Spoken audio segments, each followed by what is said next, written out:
While I was asleep, my daughter came into my room every night. The same girl I considered my pride and joy, not a traitor. I set up a camera and saw something I could never have imagined.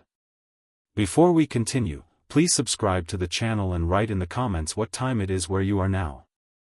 I found my reading glasses on the dresser again, not where I'd left them. On the nightstand next to the lamp beside the water glass I drank from every night before bed, but on the dresser across the room, resting against the wooden jewelry box that had belonged to my late wife. The bookmark in my novel had migrated 3 pages forward from where I'd stopped reading. This was the 4th morning in 2 weeks. I carried the glasses downstairs, my fingers tight around the frames. The kitchen smelled like burnt toast and cheap coffee. My daughter Irene stood at the counter, scrolling through her phone, still in her bathrobe, even though her salon shift started in an hour. She didn't look up when I entered. "Someone was in my room again last night," I said. My glasses were moved. "The book."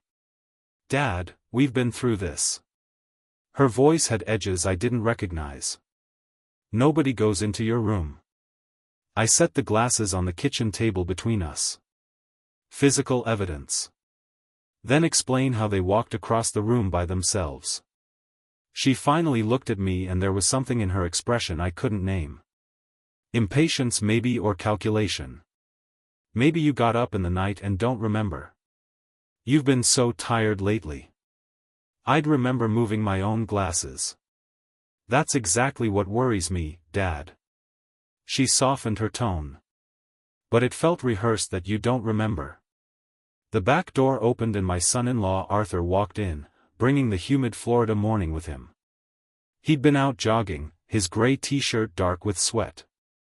He grabbed a bottle of water from the refrigerator and took a long drink, watching us over the rim.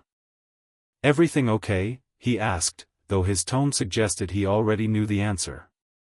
"Rudolph thinks someone's been in his room," Irene said. "Not Dad thinks." "Rudolph, when had that started?" Arthur leaned against the counter, assuming the posture of a concerned family member. "Rudolph, I don't mean to worry you, but these memory lapses, they're concerning. My uncle had similar symptoms, and I'm not having memory lapses." I kept my voice level. "Professor calm. I know where I put my things." They exchanged a glance quick, barely a second, but I caught it. That silent communication that excluded me completely, a shared understanding. My analytical mind, the one that had spent 30 years teaching law and ethics at the university, recognized the pattern. I'd lectured about gaslighting in my philosophy of justice course. The goal is to make the victim doubt their own perception of reality. I'd written those words on the whiteboard 100 times. The irony wasn't lost on me. "After everything we've done for you, we just want to help you, too," Arthur said. And something in the way he emphasized everything made my jaw tighten. I thought of the check I'd written 18 months ago. $35,000. Irene had called me crying. Said Arthur's real estate agency was going under. Debts piling up. They were going to lose their apartment. Family helps family. That's what I'd believed. That's what I'd told myself when I invited them to move into my house a year ago. Get back on their feet. Save money. Temporary arrangement. They never paid me back, never mentioned it again. I felt that strange heaviness creeping over me, the exhaustion that had been plaguing me lately. My thoughts moved through mud. I wanted to argue, to demand answers, but the words wouldn't arrange themselves properly in my mind. Irene was watching me, and for just a moment, I saw something flicker across her face. Not concern, satisfaction. "Dad," she reached for my arm. "Are you feeling okay? You look pale." I pulled away. "I'm fine. Maybe you should rest." Arthur suggested it. "We'll handle breakfast." I wanted to fight. Wanted to stand my ground and force the truth out of them. But I recognized the losing battle when I saw one. Without proof, I was just a confused old man arguing with his caregivers. That's what they were turning me into. Strategic retreat. Regroup. Gather evidence. Maybe you're right, I said, and walked out of the kitchen. Back in my bedroom, I sat on the edge of my bed and stared at the nightstand. The water glass sat there half full from last night. I picked up my reading glasses, turned them over in my hands. Ordinary objects transformed into evidence of something I didn't yet understand. I thought of a young Irene, maybe 7 years old, running to me after her first day of second grade. "You're the best dad ever," she'd announced, throwing her arms around my neck. When had that girl disappeared? When had this cold stranger replaced her? The photo on my dresser showed that little girl, gap-toothed and grinning. The frame was slightly crooked. I straightened it, my fingers lingering on the glass. If they were lying about small things, moved glasses, displaced bookmarks, what else were they lying about? And more importantly, why? I needed proof. And I knew exactly how to get it. 2 days later, my glasses were on the dresser again. I'd been meticulous the night before. Glasses on the nightstand, left side, next to the lamp. Bookmark on page 247 of the Geesham novel I was reading. Water glass filled exactly halfway, position 2 in from the lamp base. I'd even taken a photo on my phone before turning off the light. Morning revealed the migration. Glasses by the jewelry box. Book open to page 251. Bookmark nowhere in sight. And the water glass, I studied it carefully, seemed lower than I remembered, just slightly enough to notice if you were looking. I spent the day alone. Irene and Arthur both worked. Wouldn't be home until evening. I sat at my desk and opened my laptop. Typed small hidden camera's motion sensor into the search bar. The results multiplied across the screen. Dozens of options, different sizes, different prices, different capabilities. I read reviews for an hour, learned about resolution and battery life and memory card storage. Discovered that motion-activated cameras were common, affordable, legal to use in your own home. The paranoid had made them easy to buy. Around 2 o'clock in the afternoon, I drove to a Best Buy in Southgate, 20 minutes away, far enough that I wouldn't run into anyone who knew me. I paid $89 cash for a camera the size of a thumb drive. The young clerk barely looked at me, just processed the transaction and handed me the bag. Back home, I locked my bedroom door and examined my purchase. The camera could record for 6 hours on motion activation. It had a memory card slot and a tiny lens that captured surprisingly clear footage. According to the box. I tested different positions on the bookshelf behind the lamp, tucked into the closet door frame. Nothing worked. The angles were wrong, or the camera was too visible, or the distance was too far.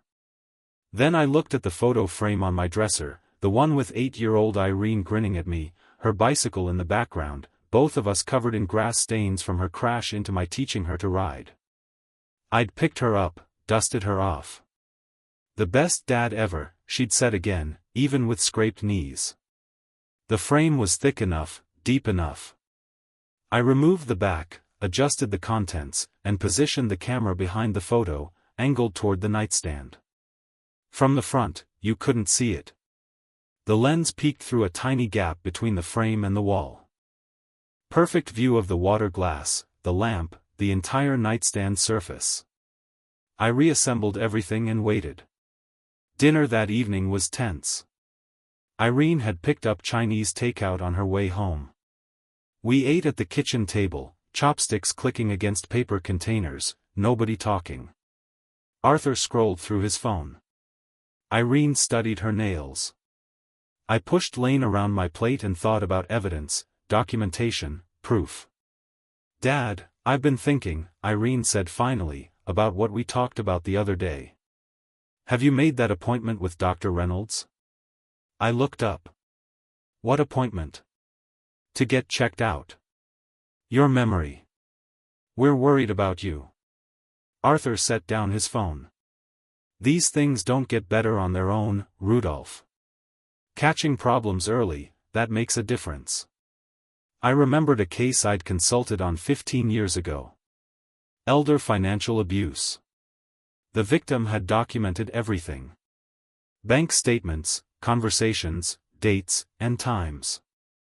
The defense attorney had argued it was all confusion, cognitive decline, misunderstanding, but documentation was everything. Without proof, it was just one person's word against another's. I told the prosecutor exactly that, and we'd won. Maybe you're both right, I said slowly. I'll think about it, making an appointment.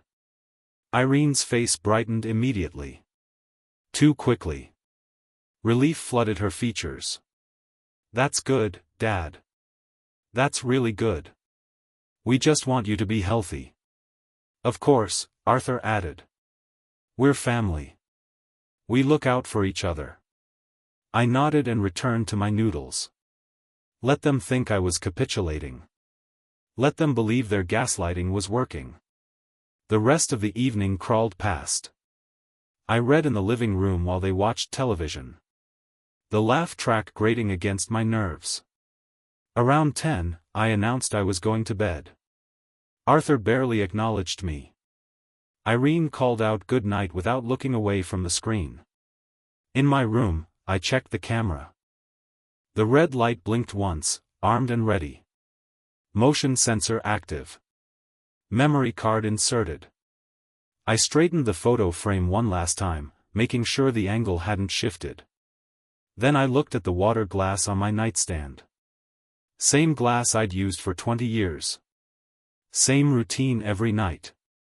Fill it halfway, drink it before bed, refill it in the morning. A habit so ingrained I'd never questioned it. Tonight I questioned it. I left the glass untouched and climbed into bed. The camera watched from its hiding place behind my daughter's Gapto smile. Somewhere in the house Irene and Arthur were preparing for sleep, probably thinking I'd given up, probably confident their manipulation was succeeding. I closed my eyes but didn't sleep deeply. Part of me wanted to catch them in the act, wanted to wake up and confront them red-handed. But another part of me, the professor who'd taught criminal procedure for 3 decades, knew that patience produced better results than confrontation. Let the camera do its job. Let them think they were safe. Let them make mistakes. The darkness settled around me, and I thought about evidence, documentation, proof, the things that transformed suspicion into truth, that turned accusations into facts. Tomorrow morning, I'd know. One way or another, I'd finally know what they were doing in my room while I slept. 5 nights passed with nothing to show for them. The camera recorded hours of me sleeping, tossing occasionally, adjusting pillows, normal bedroom activity. I checked the footage each morning after Irene and Arthur left for work, fast-forwarding through the tedium of my own unconscious hours. Nothing. Yet each morning, small things remained wrong, my phone face down when I never placed it that way, the water glass positioned differently than I remembered. Tonight, I wouldn't sleep. Tonight, I'd catch whoever was entering my room. I lay in bed, fully clothed beneath the blanket, positioned so I could see the door and the ambient light from the street. The digital clock on my nightstand read 10:47 p.m. downstairs. I'd heard their bedroom door close 20 minutes ago. The house had settled into its nighttime quiet, the hum of the air conditioning, the occasional creak of cooling wood. I mentally reviewed case law from my teaching days. Commonwealth versus Berkowitz, State versus Morrison, anything to keep my mind active and alert. When that grew stale, I did multiplication tables. 12 by 17, 17 by 19. I pinched the inside of my wrist, the small pain sharpening my focus. Around 11:30, drowsiness touched me. Normal enough. I sat up, swung my legs out of bed, did 20 knee bends in the darkness. The movement helped. I returned to my vigil position, eyes on the door. Midnight came and went. Then, around the time I usually drifted off, something changed. The drowsiness didn't creep. It crashed over me like a physical wave. My eyelids turned to lead. My thoughts scattered and reformed sluggishly. I stood again, walked to the window, pressed my face against the cool glass. The cold helped for perhaps 30 seconds. Then that pharmaceutical weight dragged at every muscle, every nerve. I made it back to the bed, sat on the edge, tried to stand again, but my legs wouldn't cooperate properly. The last thing I remember was thinking, this wasn't natural. This wasn't normal tiredness. Something was very wrong. I woke to sunlight pressing against my closed eyelids. My mouth tasted like rust and cotton. My head felt stuffed with wet sand. For several confused seconds, I couldn't remember where I was or what day it was. The disorientation was profound and terrifying. Slowly, reality assembled itself. My bedroom. Morning. I'd failed to stay awake. I looked at my nightstand. My phone was face down. I never left it that way. The water glass sat 3 in closer to the lamp than where I'd positioned it. Even the sheet covering me seemed different, tucked more tightly around my shoulders than when I'd climbed into bed. My hands shook as I retrieved the camera's memory card. I took it to my desk, inserted it into my laptop, and waited for the files to load. The folder showed one video file, 6 hours and 42 minutes of recording. I opened it and began fast-forwarding. Myself sleeping, shifting position at 11:19, rolling over at 12:03. Nothing else. Just a man in bed, unconscious, vulnerable. Then at 2:37 a.m., the door opened. I stopped the playback, dragged it back 10 seconds, pressed play at normal speed. The door swung inward slowly, carefully, making no sound. Hallway lights spilled into the frame, creating a backlit silhouette. For one moment, I thought I wouldn't recognize who it was. Then she stepped forward enough that the camera caught her profile. My daughter Irene wearing her blue bathrobe. She moved to my bedside with practiced silence, her movements efficient and rehearsed. Her right hand reached into her robe pocket and produced a small bottle prescription-sized amber-colored. She unscrewed the cap, tilted it over the water glass on my nightstand. 3 drops fell. 4. 5. She recapped the bottle, returned it to her pocket, then took something from her left pocket, a small spoon. She stirred the water in tiny circles, the spoon barely clinking against the glass. 38 seconds from door opening to door closing. She was gone. I sat frozen, staring at the pause screen.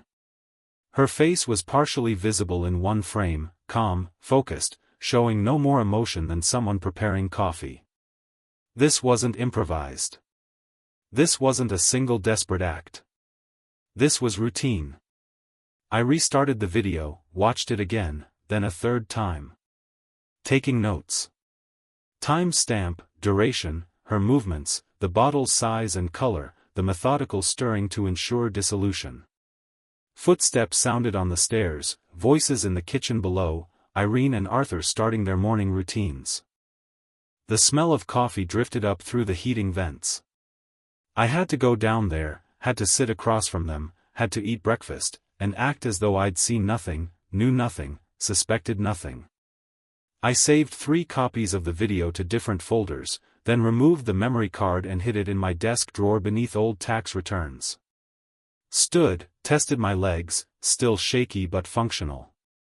Looked at myself in the bathroom mirror, pale, exhausted, frightened, but I couldn't show any of that. In the kitchen, Irene stood at the stove, scrambling eggs.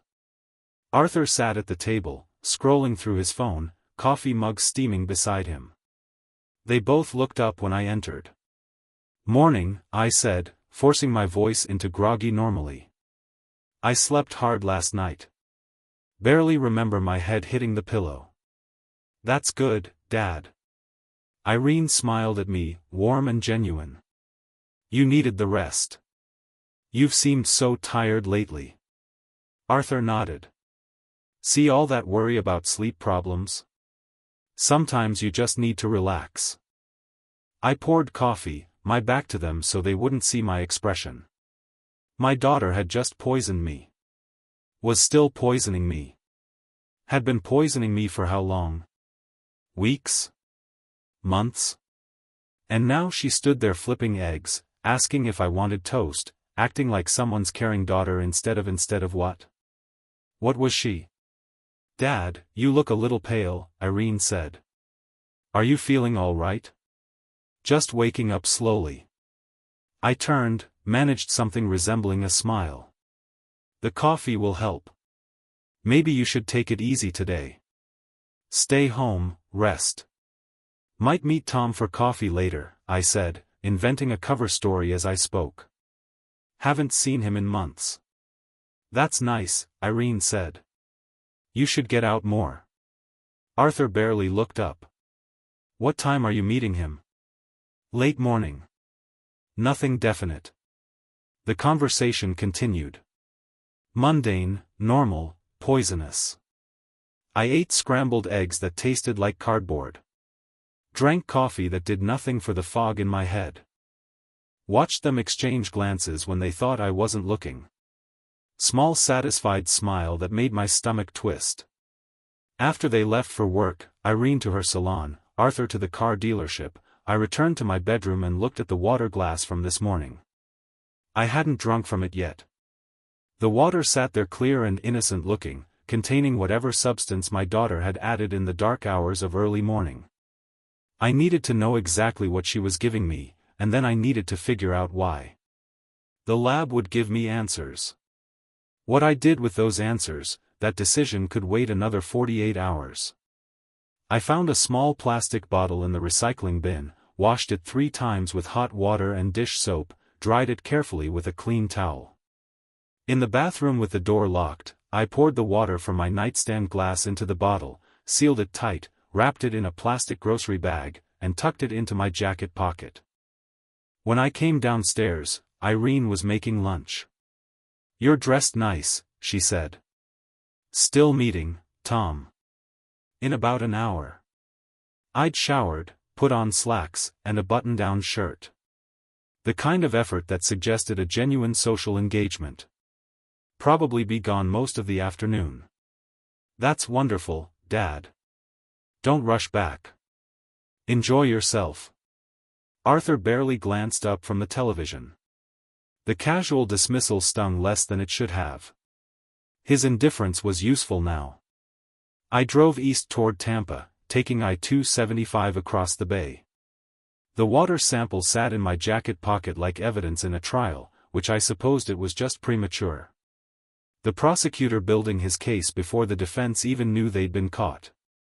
Tampa Bay Medical Labs occupied the ground floor of a medical plaza off Dale Mabry Highway, 35 minutes from my house. I'd chosen this location deliberately, far enough that nobody would recognize me, professional enough to provide courtroom-worthy documentation. The waiting room smelled like antiseptic and recycled air. I approached the reception desk where a young woman with efficient movements and tired eyes looked up from her computer. I need a water sample analyzed, I said. She slid a form across the counter. What type of analysis? Bacterial contamination, heavy metals, chemical, pharmaceutical compounds, sedatives, specifically, possibly antipsychotics. Her expression shifted slightly, recognition crossing her features. She'd seen this before. I'll have you speak with our lead technician. She disappeared through a door, returned a moment later with a woman in her 40s, wearing a white lab coat, dark hair pulled back severely. I'm Dr. Chen, the lab supervisor, she said, extending her hand. You need pharmaceutical testing on a water sample. I shook her hand. I have reason to believe someone in my household is contaminating my drinking water. I need documentation of what's being added. She studied my face for a moment, taking in my age, my clothing, my demeanor. Whatever she saw satisfied some internal assessment. Are you in immediate danger? I can provide resources for emergency services if I appreciate that. I'm taking precautions. I need the evidence first. She nodded once crisply. We can run a comprehensive pharmaceutical panel. Tests for benzodiazepines, barbiturates, antipsychotics, antidepressants, and common sedatives.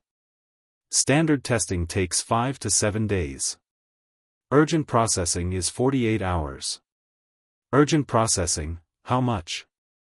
$380. I counted out $400 bills from my wallet. Cash I'd withdrawn the previous week, telling Irene I was paying a handyman. Dr. Chen wrote a receipt, labeled my sample with a case number, and had me sign chain of custody documentation.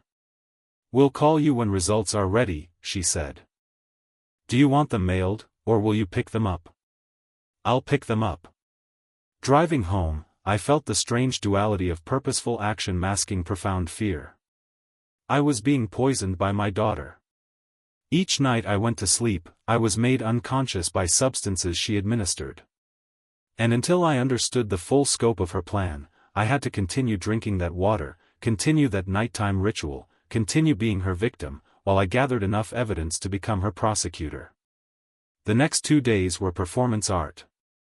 I drank from the water glass each night, felt the unnatural drowsiness claim me, woke heavy-headed and disoriented. The camera captured Irene's visits. 2:41 a.m. the first night, 2:34 a.m. the second.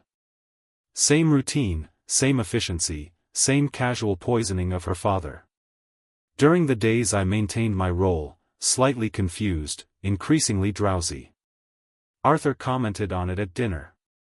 "You seem more settled lately, more peaceful." Peaceful? When he meant sedated, managed, controlled, I forced a smile. Just trying to relax more. Everyone keeps telling me I worry too much. Irene patted my hand. "That's good, Dad. Worrying doesn't help anything." 48 hours after submitting the sample, I drove back to Tampa Bay Medical Labs. Dr. Chen met me in the lobby, handed me a manila envelope with clinical detachment, though her eyes held something else.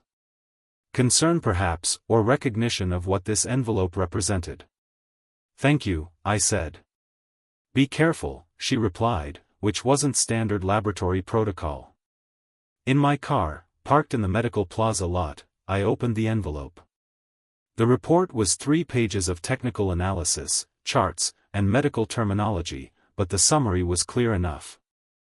Zolpidem 15 mmos concentration sedative hypnotic quidapine seroquel trace amounts antipsychotic commonly prescribed for sleep disorders also causes cognitive dulling at low doses 15 mg of ambient enough to knock out someone my size for 8 hours and quidapine not prescribed for sleep and someone healthy prescribed for serious mental conditions but in small doses mixed with a sedative it created something else. Confusion, memory issues, difficulty concentrating, symptoms that mimicked early-stage dementia. I read the report 3 times before the full scope crystallized. They weren't trying to kill me, at least not quickly. They were trying to make me incompetent, make me seem like someone who couldn't manage his own affairs, make his own decisions, control his own life or finances. My house was worth $600,000, maybe more in the current market. My retirement accounts held another $200,000. Social Security and pension income of $4,000 monthly. And if they could establish, I was mentally declining if they could get guardianship. Everything would become theirs to manage, theirs to spend, theirs to control. That night, after Irene and Arthur had gone to bed, I sat at my desk and began creating backups. Uploaded the video footage to encrypted cloud storage using a VPN connection to mask my activity. Burned 2 DVDs of the footage, labeled them Home Videos 20 to 24 in innocuous handwriting, scanned the lab report, printed multiple copies, placed originals in my safety deposit box at the bank during a trip the following morning. Told Irene I was meeting Tom again. Then I called my sister Margaret in Orlando. She answered on the 3rd ring. "Rudolph, is everything okay? You never call during the week." "I'm sending you a package," I said. "Flash drive and some documents. Don't open it. Don't look at it. Just keep it somewhere safe." Silence on the line. "Then you're scaring me." "What's going on?" "I'm handling something." If anything happens to me, anything at all, take that package to the police. Anything happens, Rudolph? Promise me, Margaret. Her voice went quiet. I promise.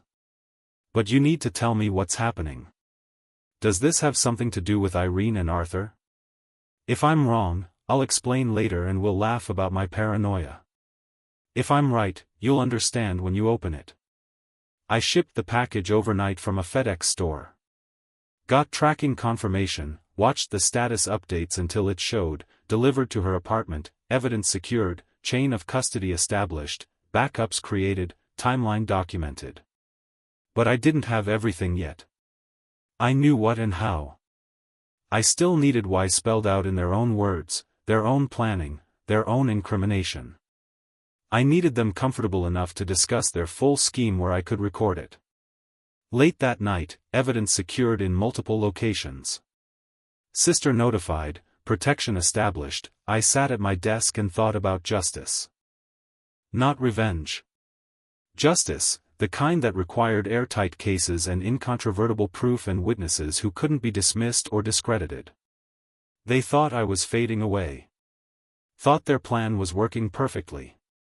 Thought they were winning. Let them keep thinking that. Let them get comfortable enough to talk freely. Let them reveal the full scope of what they'd planned for me. I closed my laptop, locked my desk drawer. Tomorrow I'd continue the performance, drinking the poison water. Exhibiting the drugged confusion, playing the role of declining father. But I wasn't the target anymore.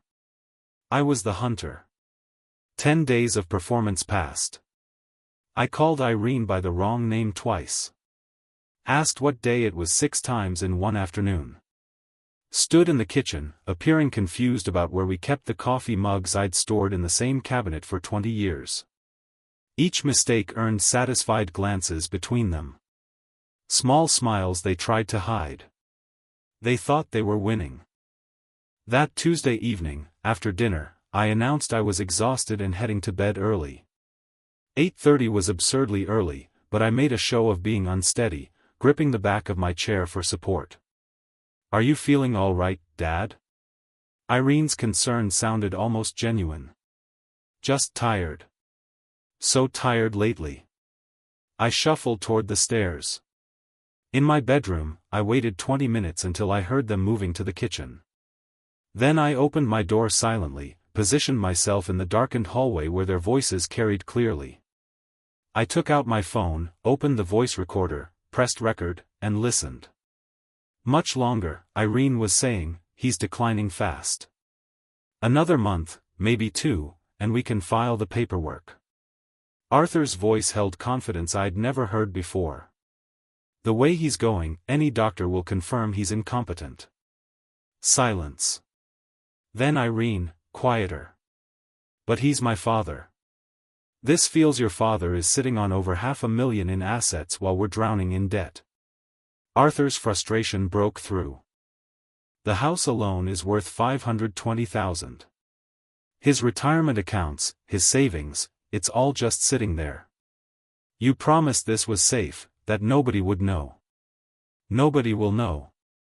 I researched this carefully. Zolpad and quetiapine in these doses create perfect symptoms.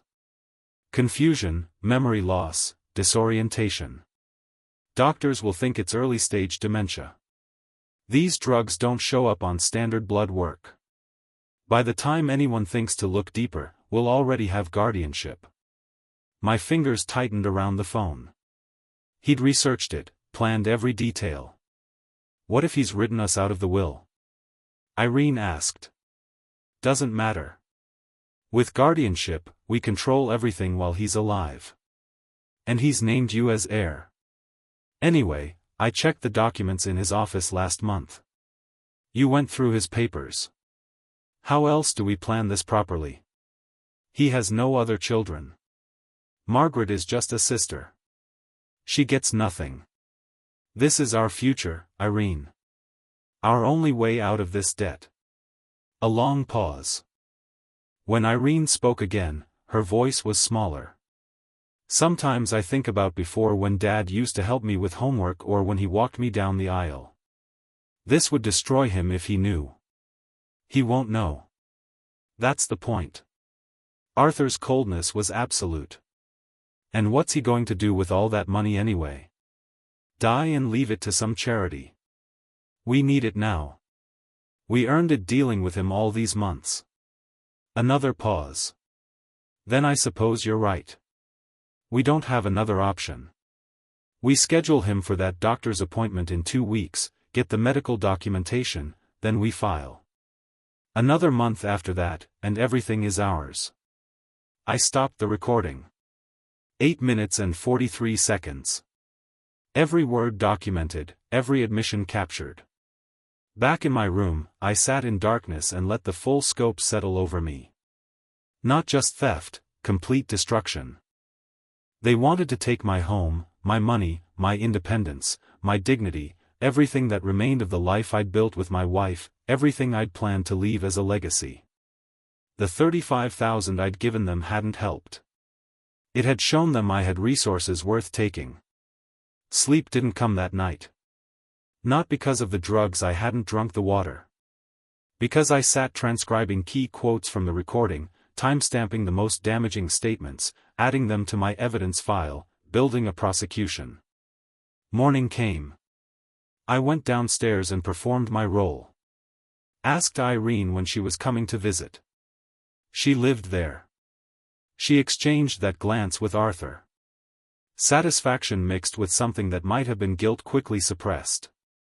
Going to the library for a few hours, I announced after breakfast. Haven't been out much lately.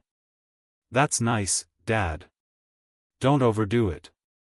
I drove downtown to Daniel Prescott's law office, a small practice on Main Street, specializing in elder law and criminal defense.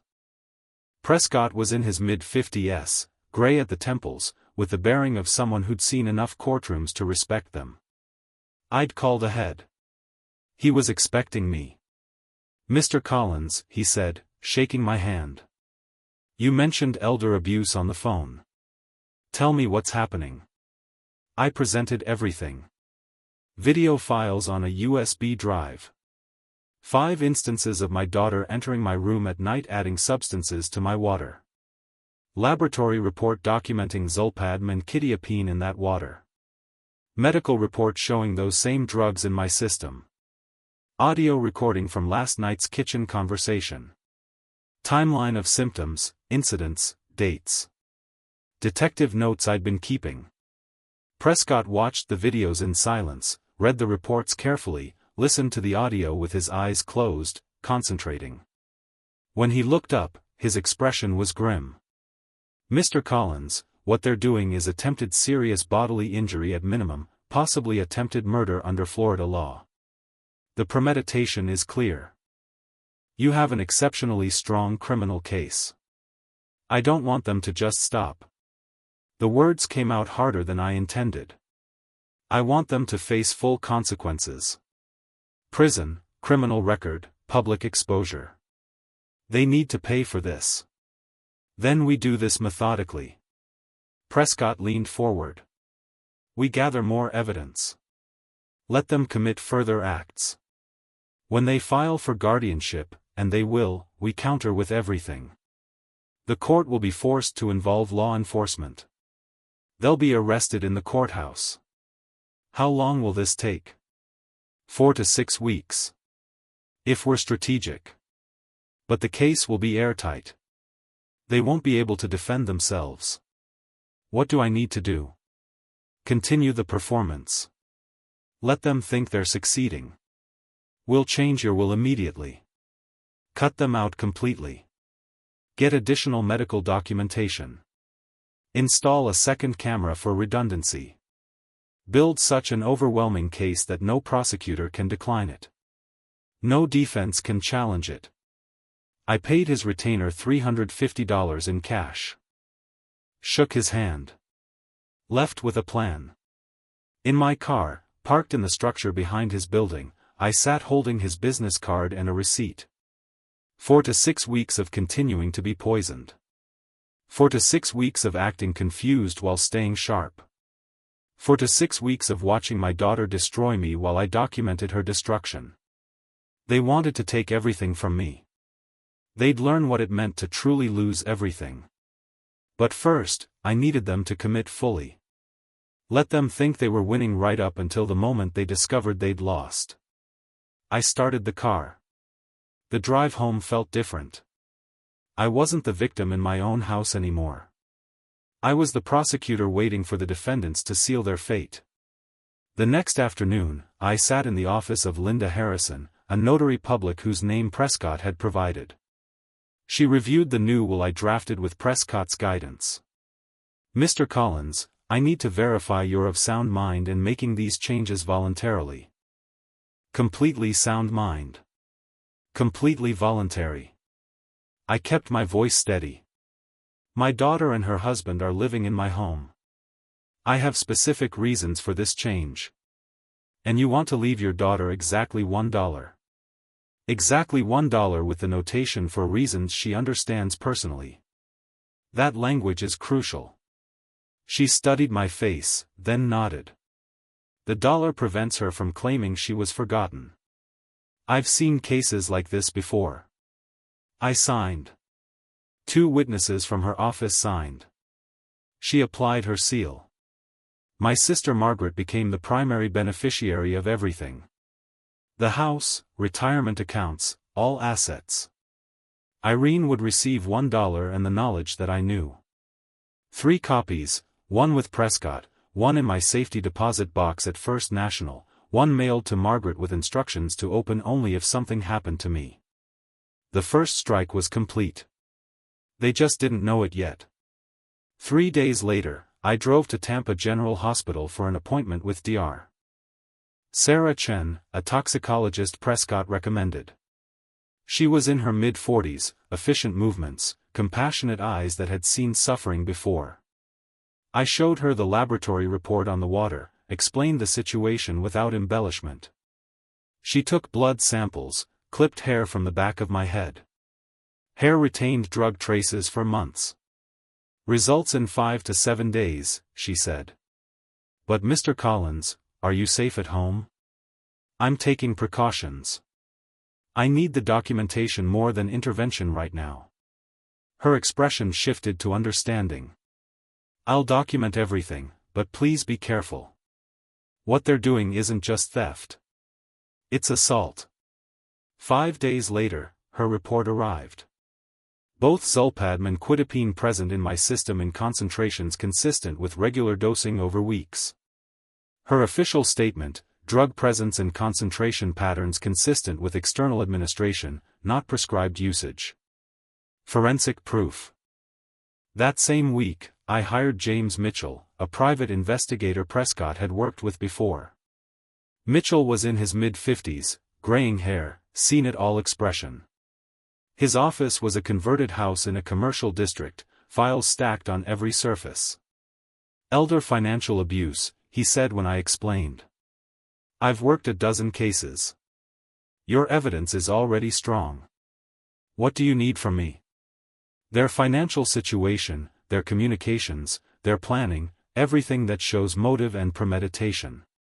Give me 10 days and $1,200. I paid half up front.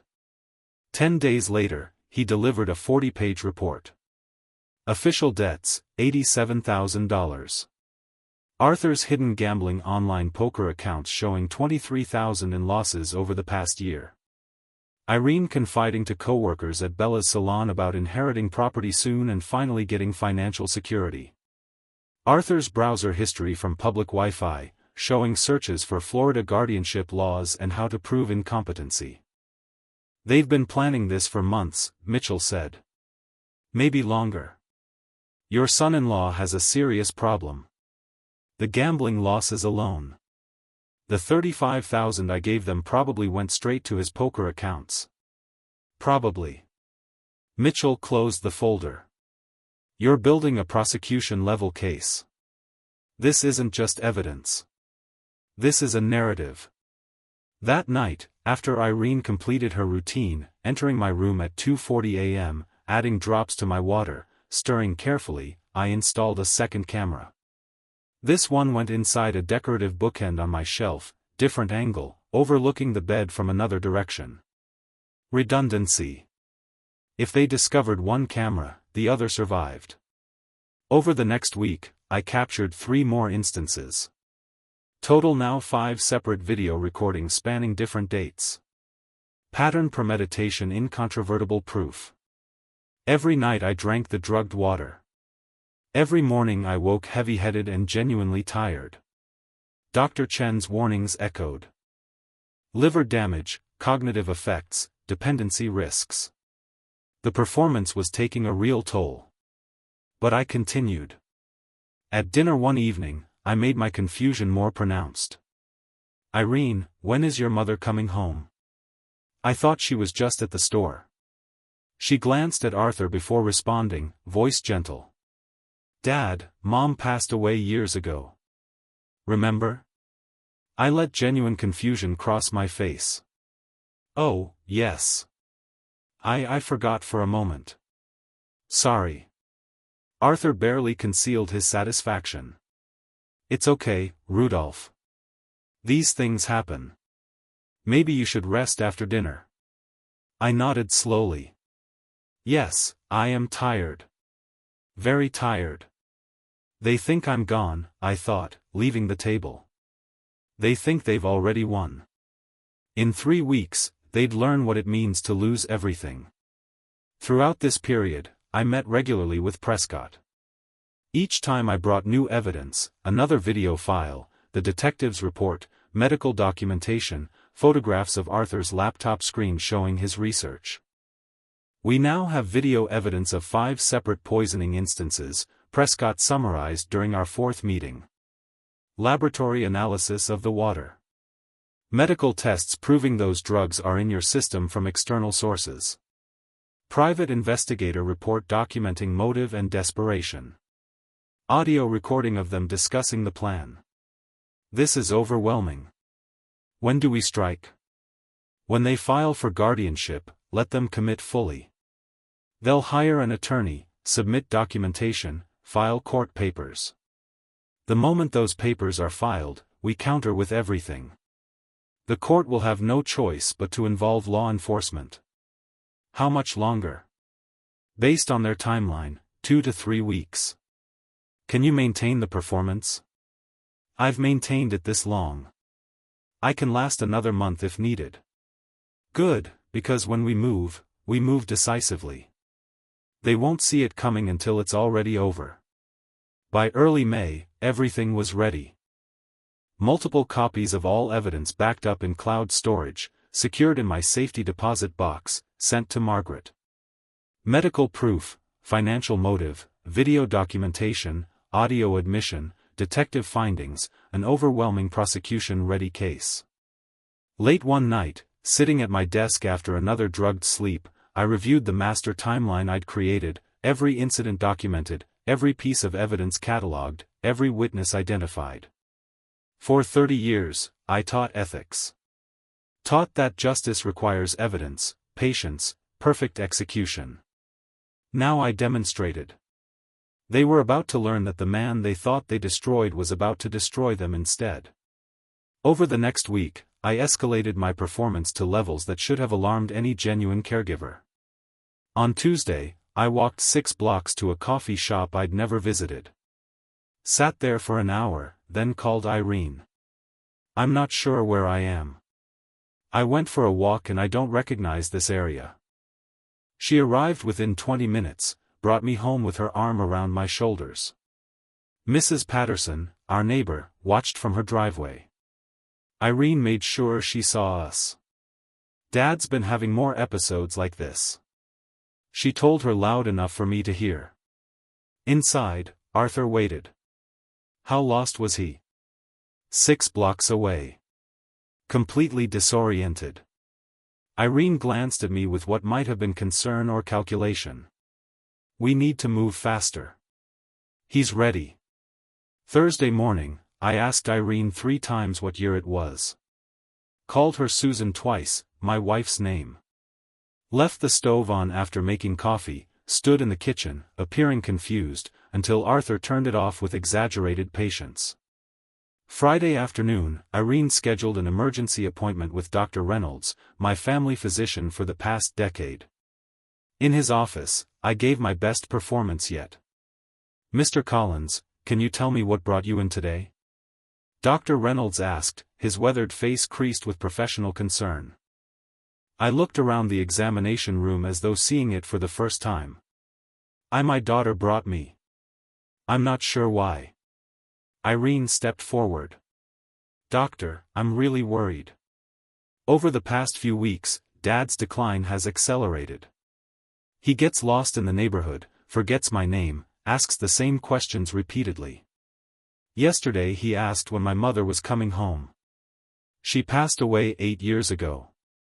Do you remember your wife passing away, Rudolph?" I paused, let my face struggle with the memory. "Yes, I think so. It's fuzzy sometimes." Reynolds conducted a basic cognitive assessment. When he asked me to remember 3 words, I deliberately forgot 2. When asked what year it was, I said 2023. When asked who the president was, I hesitated and guessed wrong. He wrote extensively in my chart, turned to Irene. "I'm noting significant cognitive concerns. Has he had any falls?"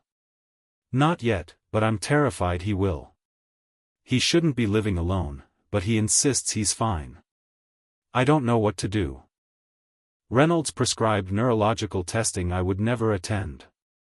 His documentation would be perfect for their guardianship petition, perfect for my counter-evidence showing how they'd manipulated medical professionals.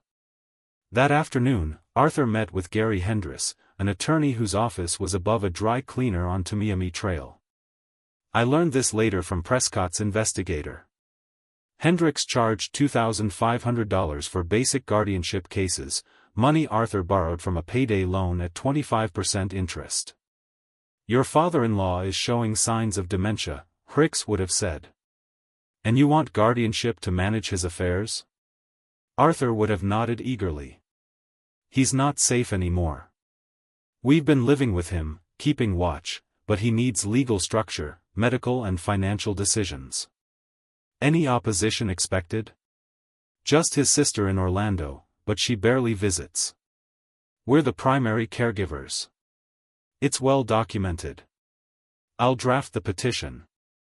We'll file next week." While Arthur made his arrangements, I drove to Prescott's office. We filed our own petition that same day. Emergency motion for protective order and criminal investigation.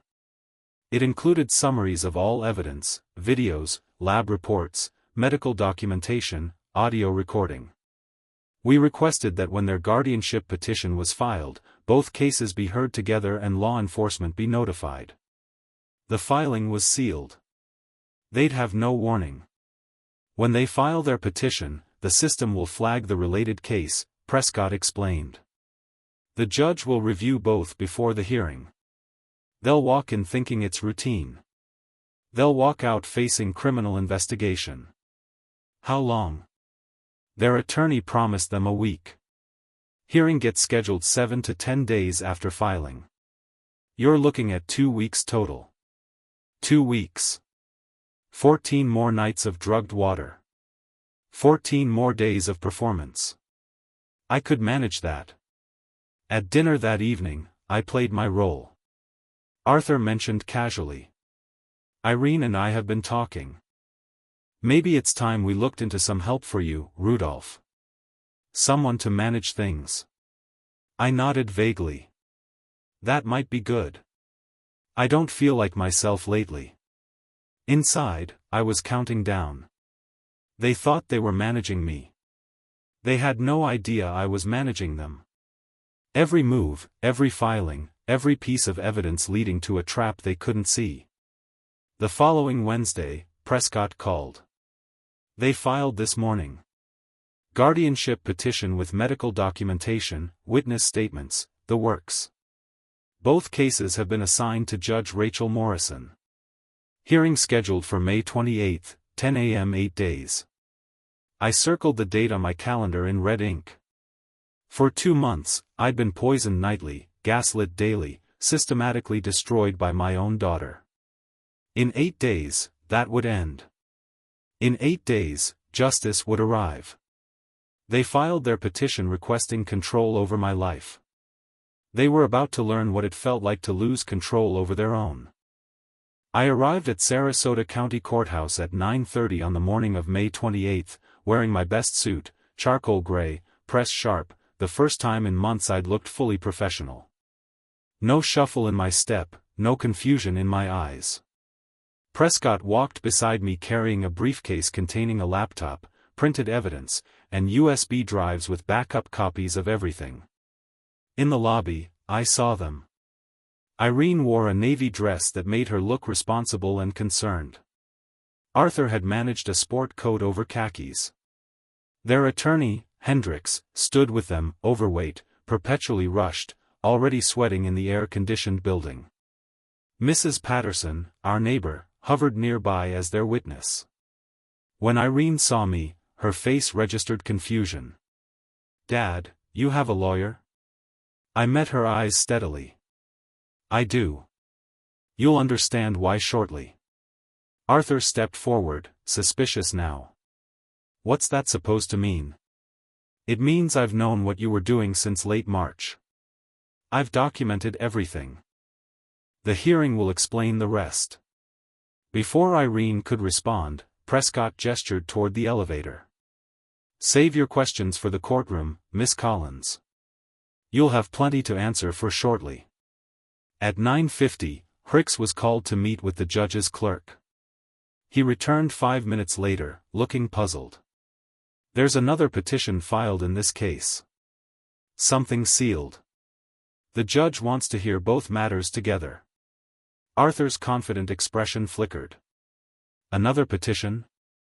Who filed it?" Hendricks glanced at Rudolph. "The file's sealed." "Well, find out in the hearing."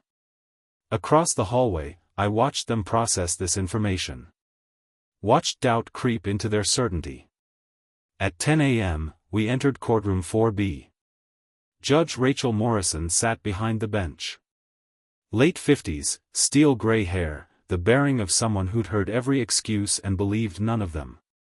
Her courtroom was modern, sparse, designed for efficiency rather than drama. "We're here on the matter of guardianship petition for Rudolph Collins," she began. "Mr. Hendricks, present your case." Hicks stood, fumbling slightly with his notes. "Your Honor, we're seeking guardianship based on Mr. Collins's cognitive decline and inability to care for himself. His daughter and son-in-law, who reside with him, have documented his deteriorating condition. He submitted Dr. Reynolds's chart notes showing cognitive impairment. Called Mrs. Patterson, who testified she'd seen me lost and confused in the neighborhood, presented Irene's written statement about my daily struggles, the forgotten names, the repeated questions, the confusion about my late wife. Arthur looked satisfied. Irene glanced at me nervously. Judge Morrison reviewed the documents and then turned to Prescott. "Counsel, you filed a related motion?" "Yes, Your Honor. An emergency motion for protective order. We have evidence that Mr. Collins' alleged cognitive decline is not natural, but the result of systematic poisoning by the petitioners themselves." The courtroom went silent. Arthur's face drained of color. Irene gasped softly. Hicks half stood. "Your Honor, that's absurd." "I'll hear the evidence," Morrison said sharply. "Proceed, Mr. Prescott." Prescott opened his laptop, connected it to the courtroom screen. "What you're about to see are 5 separate instances recorded over 2 months of Miss Collins entering her father's bedroom at night and adding substances to his drinking water." The video began. The courtroom screen showed my dark bedroom. Timestamp visible in the corner. March 24, 2:37 a.m. The door opened slowly. Irene's silhouette appeared backlit by hallway light.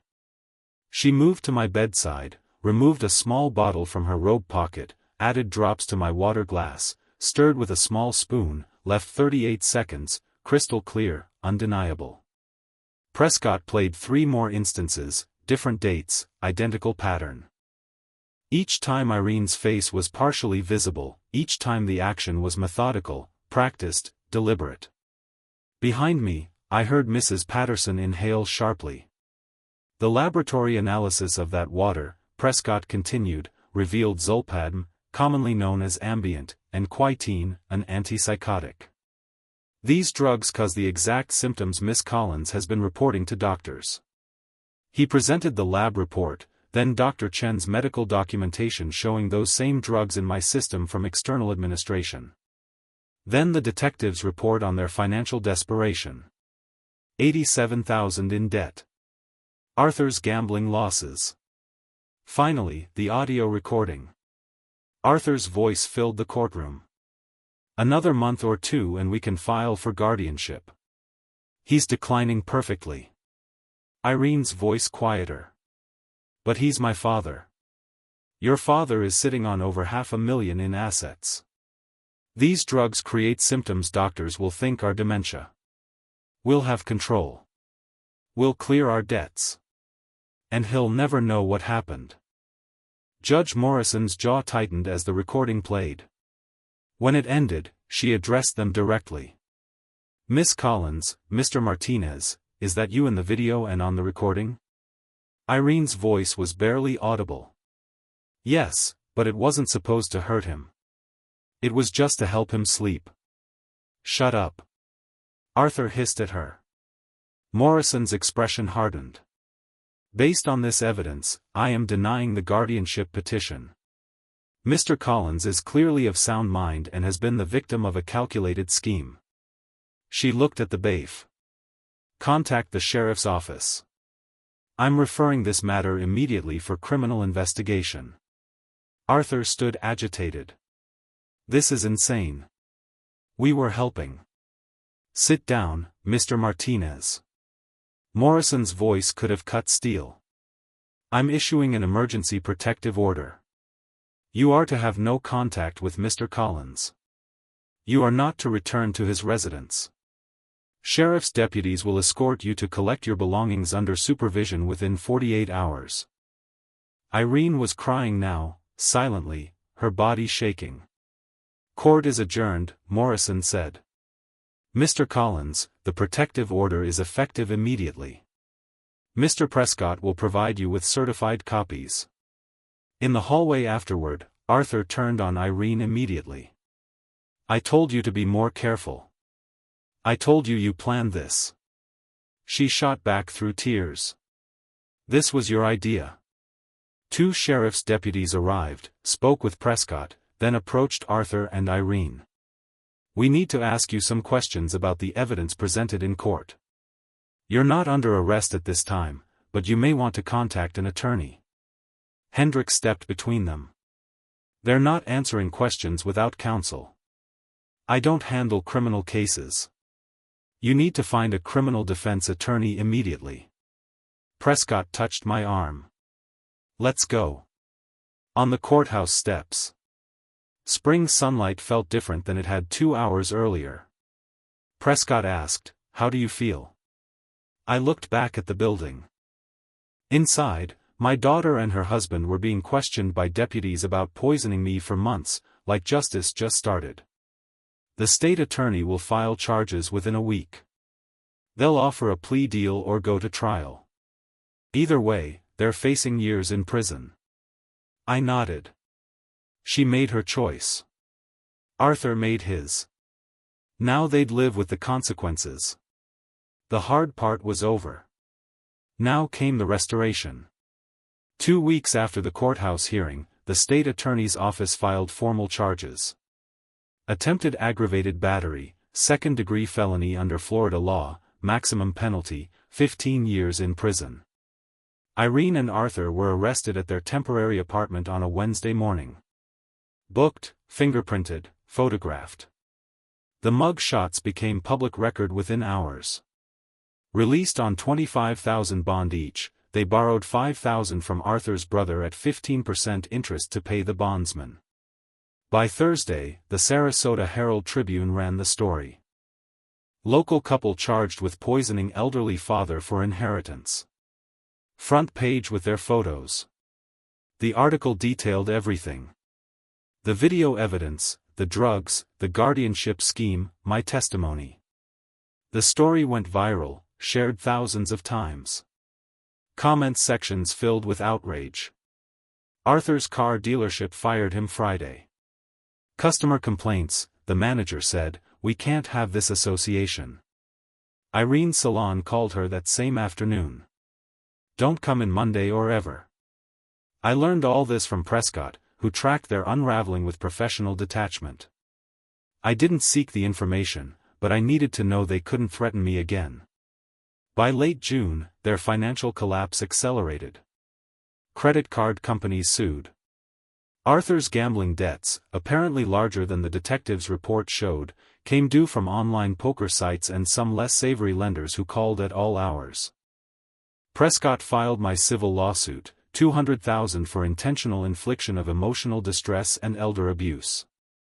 Unable to fight multiple legal battles, they filed bankruptcy. A trustee sold Arthur's car for $22,000. Irene's jewelry for $3,000. After secured creditors took their share, almost nothing remained. My civil judgment would survive the bankruptcy, following them for 20 years. The protective order's deadline arrived July 1. Sheriff's deputies supervised their eviction from my house. I stood on the sidewalk with Prescott, watching them load a rental truck with their belongings. Irene's hands shook as she carried boxes. Arthur avoided looking at me entirely. When they finished, a deputy collected their keys.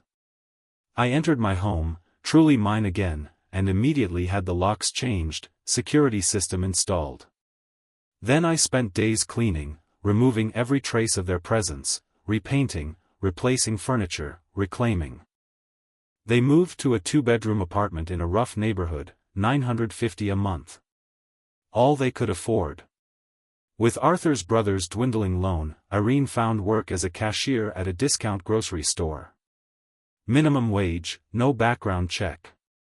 Arthur, too proud initially, burned through their borrowed money before taking night shift warehouse work at $14 an hour. Combined income, maybe $3,200 monthly. They were surviving, not living. Their marriage deteriorated visibly. Through Prescott's investigator, I needed to ensure they weren't violating the protective order. I learned about the constant arguments. Arthur drinking heavily, Irene sinking into depression, neighbors complained about their fighting. "This is your fault," Arthur would shout, according to reports. "You got caught on camera." "Your plan," Irene would respond. "Your drugs. You pressured me every day." Their criminal defense attorney, Rebecca Torres, cost $15,000. They didn't have borrowed again, this time at 20% interest. Torres reviewed the evidence against them and delivered brutal truth. 5 videos, lab reports, medical documentation, audio confession. The state attorney has offered a plea, Torres told them in early August, according to her later court filings, plead guilty to third-degree felony, accept probation instead of prison. The alternative is trial, conviction, and years of incarceration. Arthur wanted to fight. Irene, more realistic after seeing herself on video poisoning her father, knew they had no defense. After days of argument, they agreed. The sentencing hearing was scheduled for August 27. I spent those weeks rebuilding. Margaret visited twice. My neighbors, understanding now what had happened, treated me with new respect. Former colleagues from the college called offering support. I started writing my victim impact statement, revising it multiple times until the words captured everything without becoming vindictive. Prescott reviewed it, suggested minor changes. The statement was ready. Late August, 3 days before the hearing, I sat in my reclaimed dining room, the printed statement before me. Through the window, I could see my garden, vegetables growing, flowers blooming, my house, my life. Finally returned. The doorbell rang. Prescott delivering final hearing details. They're both planning to speak, he said. Show remorse. Ask for mercy. I nodded. They can ask. The judge will decide. Are you ready? I looked at the statement. Thought about 6 months of hell. The fear and betrayal and poisoning. I've been ready since I saw that first video. This ends next week. Then I can finally move forward. Prescott smiled slightly. You're stronger than they ever understood. After he left, I sat alone in the silence of my home. No drugged water waiting, no daughter creeping in at night, no gaslighting over breakfast, just peace, and the certainty that justice, when properly prepared and patiently executed, eventually arrives. The criminal courthouse was larger than family court, more imposing. I arrived early on August 27 with Prescott and Margaret dressed in my best suit. Inside courtroom 2A, Judge Catherine Walsh presided, late 50s, steel gray hair, the bearing of someone who'd seen every excuse. Irene and Arthur sat with Rebecca Torres at the defense table, both looking older than their years. Irene's eyes were red, her hands clasped tightly. Arthur stared straight ahead, jaw clenched. Judge Walsh reviewed the file. The defendants have pleaded guilty to attempted aggravated battery, third-degree felony. Sentencing range is probation to 5 years prison. She looked at the assistant state attorney, Marcus Reed. Does the state have a recommendation? Reed stood. Your Honor, the state recommends split sentencing, 2 years county jail, 3 years probation, community service, restitution, and permanent no-contact order. This was calculated elder abuse for financial gain. Torres argued for probation only. Your Honor, my clients have already lost everything. Jobs, home, reputation. They're not dangerous. Prison serves no purpose here. Judge Walsh turned to me. Mr. Collins, would you like to address the court? I walked to the podium. Didn't need my written statement. I'd memorized every word. Your Honor, for 2 months, I lived in fear that I was losing my mind. I'd wake confused, find things moved, struggle with basic tasks. When I asked my daughter about it, she told me I was imagining things, that I was getting old, that I needed help. She gaslit me while poisoning me every night. When I discovered the truth, saw the video of her adding drugs to my water. The betrayal was worse than the poisoning itself. This was my daughter, the child I'd raised, helped when she needed it, given $35,000, and opened my home to. She repaid my love with systematic abuse. They weren't just trying to steal money. They were trying to steal my competence, my independence, my autonomy. They wanted legal control over my life. If they'd succeeded, I'd be under guardianship now, unable to make my own decisions while they spent my savings and sold my home. They tried to erase me as a person. That's what was at stake. Not just money, but my identity, my freedom, my existence as an independent human being. I'm not asking for vengeance. I'm asking for accountability. The courtroom was silent when I finished. I returned to my seat. Judge Walsh asked if the defendants wished to speak. Irene stood trembling. Your Honor, there's no excuse for what I did. Every night I went into my father's room and poisoned him. I told myself it wasn't really hurting him, but I knew what we were planning. I knew we wanted him declared incompetent. I knew it was wrong. I did it anyway because I was desperate and weak. My father welcomed us into his home. He loved me and I betrayed him in the worst way possible. I'm so deeply sorry. I think about it every day. I know I'll never forgive myself. She sat crying. Arthur stood stiffly. Your Honor, I take responsibility for my role. It was wrong. I regret it. I apologize to Mr. Collins. His words sounded hollow. He sat quickly. Judge Walsh took a long moment before speaking. Elder abuse is one of the most reprehensible crimes. You targeted a family member who trusted you, someone vulnerable. You administered drugs to make him appear incompetent so you could seize control of his assets. This wasn't weakness. It was months of calculated abuse. She paused. I sentence you each to 5 years probation. Conditions: 500 hours community service at elder care facilities. $500 monthly restitution for 10 years, permanent no-contact order, mandatory counseling, random drug testing. Any violation results in immediate incarceration. You'll carry these felony convictions for life. These are the consequences of your choices. She banged the gavel. This court is adjourned. In the hallway, Torres approached with Irene. Arthur hung back. Mr. Collins, Torres said quietly. My client would like to speak with you if you're willing. Prescott started to object, but I raised my hand. I'll hear what she has to say. Irene stepped forward. Mascara stra, hands shaking. Dad, I know I have no right to call you that anymore. I just need you to know. I'm so sorry.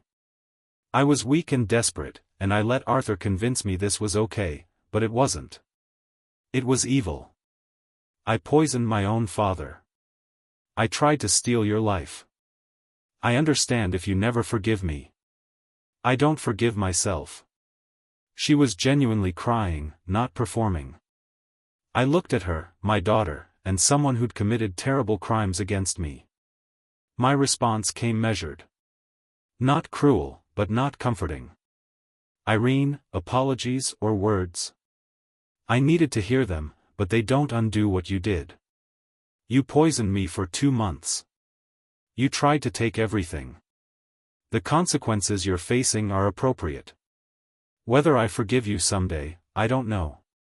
That wound is deep. For now, I need distance. I need to heal without you in my life. Live with what you've done. Learn from it. Become someone better. But that's your journey, not mine. Mine is moving forward without you. I turned to Arthur, still standing back.